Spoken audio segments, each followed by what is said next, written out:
umaga sa inyo mga kasir. Kamusta na po kayong lahat na may nasa mabuti kayong kalagayan at mag-iingat kayo palagi mga kasir. Ang ganda ng ating tatalakayan ngayong umaga mga kasir at tungkol ito sa ating kabataan life na noon ay nararanasan natin talaga ito, ang pagiging crush at mga kagustuhan natin mga kasir.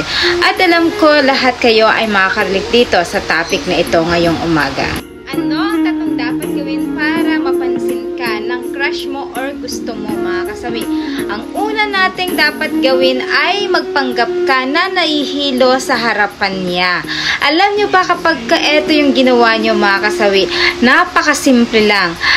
For example, na masakit ang ulo mo sa harapan niya at unti-unti kang may hilo. Siyempre, yung crush mo ay mapapatingin sa'yo at sasaluhin ka nito, mga kasawi. Kapag once na ito yung ginawa mo, ay talaga namang mapapansin ka na ng crush mo at higit sa lahat, ay mihimatayin ka talaga kapag ka ito na yung tunay na mahulog ka at sinalo ka ng crush mo, mga kasawi, ay kinikilig ka ng bonggang-bongga kasi nga, napansin ka niya. Huwag naman literal na kapag napansin ka na at nahimatay ka na, baka natuluyan ka na talagang himatayin mga kasawi dahil sa sobrang kilig mo. Na sa kapanggap mo na nahihilo ka ay natutuluyan ka na nahimatay dahil nga kinikilig ka sa sobrang kilig mo mga kasawi. Kailangan na unti-unti lang na gagawin mo yun mga kasawi. At syempre like sinasabi na hindi naman sa nila lahat na ganito yung mga sign na dapat gawin ninyo na para mapansin kayo ng inyong crush mga kasawi. Syempre iba't iba yung mga moves na ginagawa. Alam ko na marami kayong moves na ginagawa para lang mapansin kayo ng ginugusto nyo or crush ninyo mga kasawi. Ayan yung ating unang dapat gawin. Ang pangalawa mga kasawi is hulog mo ang cellphone sa harapan niya. Syempre kapag once na nahulog yung cellphone mo sa harapan niya ay titili ka. Syempre sisigaw ka, ay nahulog! Ganon. Syempre kapag once na ganon mga kasawi ay mapapatingin siya talaga sa'yo. At syempre kapag ganon ay dadabutin niya yung cellphone mo at ibibigay niya sa'yo mga kasawi. Syempre yun na yung paraan mo. At makakagawa ka ng moves kung paano mo mahingi yung number niya. Syempre, unang-una magpapa-thank you ka sa kanya. Ay, thank you po dahil napulot niyo ang cellphone ko. At syempre, pwede bang humingi ng number mo? Syempre, minsan may mga babae at lalaki talaga na kahit hindi nila kilala yung crush nila, kapag ka ganito mga kasawi, ay talagang ere yung chance na pagkakataon para lang makuha yung number. So, syempre, kapag once na nakuha mo yung number ng crush mo, ay magte-text ka na mga kasawi. Syempre, yun yung unang conversation niya sa kanina na ay thank you nga pala sa cellphone na pagpulot mo kanina sa akin. Maraming salamat dahil napulot mo ito.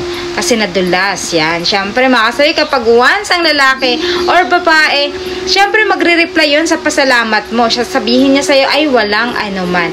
Syempre unti-unti na kayo na magkakaroon ng communication ng crush mo mga kasawi. Ayan yung mga moves na dapat gawin ninyo para lang mapansin kayo ng ginugusto nyo. At lagi niyong tatandaan mga kasawi na hindi pare-parehas ang mga moves na ginagawa ng babae at lalaki para lang mapansin sila ng gusto nila or crush nila. Ayan yung ating pangalawang dapat gawin. Ang pangatlo natin mga kasawi is kunin mo yung complete name niya.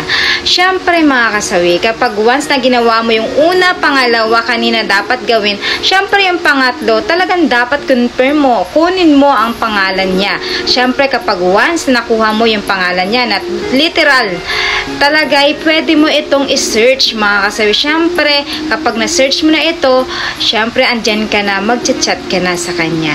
Syempre kapag once na nag-chat ka na sa kanya, kahit di siya nagre-reply, sendan mo lang siya. Kasi araw-araw kapag ginawa mo yun, ay mapapansin niya yun mga kasawi, yung chinat-chat mo sa kanya. Alam mo ba, minsan kasi ang mga lalaki or babae, kapag once na wala silang, hindi nila kakilala ang isang tao, minsan hindi nila nababasa yun kaagad. Siyempre magkakaroon ng spam. Pero kapag once na nabasa naman nila ito, siyempre magtatanong siya doon kung bakit sino ka. Siyempre ikaw magpapakilala ka rin sa kanya mga kasawi, na ikaw yung babae or lalaki na nakahulog ng cellphone Yun, di ba mga kasawi? Kapag once na, yun na, nakuha mo na mga kasawi, syempre magkakaroon na kayo ng conversation dalawa. At syempre kapag gano'n ay magkakaroon na kayo ng legit na pagkakakilanlan sa inyong dalawa mga kasawi. Andyan na mag-uumpisa yung inyong magandang pagsasama or magandang pagkakaibigan mga kasawi. At syempre kapag gano'n mga kasawi ay talagang 100% na mapapansin ka na ng crush mo kapag ka eto yung iyong mga moves na gagawin mga kasawi, diba? So, siyempre, hindi naman ito masama mga kasawi. Dapat, kailangan nyo iisipin kapag ka mag-una kayong ng move sa crush nyo ay kailangan yung hindi naman sobrang weirdo or hindi naman na talagang stalker na yung dating mo. Kailangan yung kalma-kalmahan nilang mga kasawi. So, ayan yung ating pangatlong dapat gawin. Siyempre, hindi mawawala yung aking advice sa topic na ito. Lahat naman tayo ay nakakaranas ng ganito mga kasawi, lalo pa pagka kabataan days natin. Talagang minsan kapag ka nakikita natin yung crush natin ako mga kasawi, talagang kinikilig tayo. Minsan nga, diba, kahit sa school, kapag kahit di natin kakilala yung crush natin, pero kapag ka nakakasalubong natin ito, naku po, Diyos ko, talaga namang buo na ang araw mo. Talagang 100% talagang nakasmile ka, ganado ka na pumasok kasi na andyan yung crush mo sa school, diba? So, syempre mga ganito mga kasawi, given na ito yung nagpapansin ka, pero lagi niyong tatandaan na minsan walang masama na magpapansin sa crush natin, pero wag naman masyadong yung kakalmahan niyo lang yung pagpapapansin sa kanila, wag naman masyadong kasi baka mamaya ma-irritable sila or mairita sa inyo or mainis sa inyo, baka mas lalo kayong lalayuan at hindi na kayo papansinin.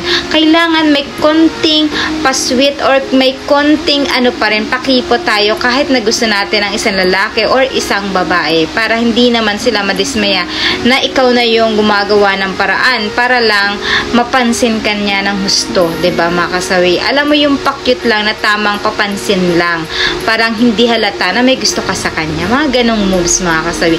So ayan lang yung aking advice mga kasawi. Maraming salamat sa patuloy na pagsusuporta ninyo sa akin sa walang sawang pag-share at pag-comment.